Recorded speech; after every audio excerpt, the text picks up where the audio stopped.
In this example, we're going to use this implicit differentiation formula to calculate dy dx in the following equation.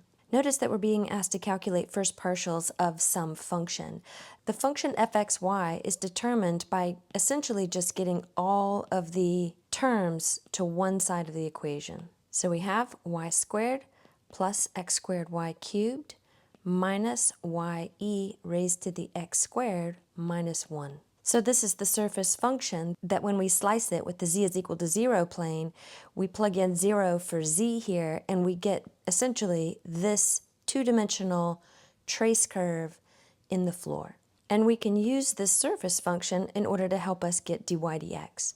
So dy dx is going to be the opposite of the first partial of that surface function with respect to x divided by the first partial of that surface function with respect to y. So let's begin with the first partial with respect to x.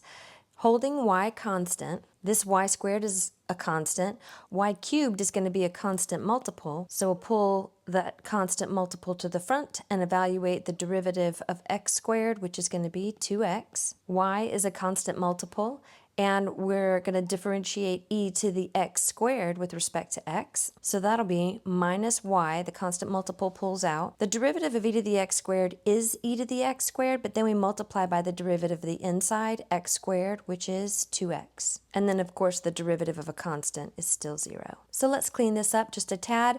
I do see that we have a 2x common to each term and a y. So I'm going to pull 2xy out, and we'll end up with y squared from our first term minus e raised to the x squared out of the second term. Now let's calculate the first partial with respect to y, holding x constant. With respect to y, this first term has a derivative that is just 2y. X is the constant multiple of y cubed, so that's going to be the x squared constant multiple times 3y squared. If x is a constant multiple here, all that is constant, so multiplied by the negative y, the derivative of negative y is just negative 1, so this is going to end up being that constant multiple times negative 1. And then again, the derivative of a constant is 0. Since there's not a whole lot of simplifying to be done with our first partial with respect to y, let's just go ahead and create our ratio. Now we do have a negative here, so I'm just going to pull that up into the numerator and call our numerator 2xy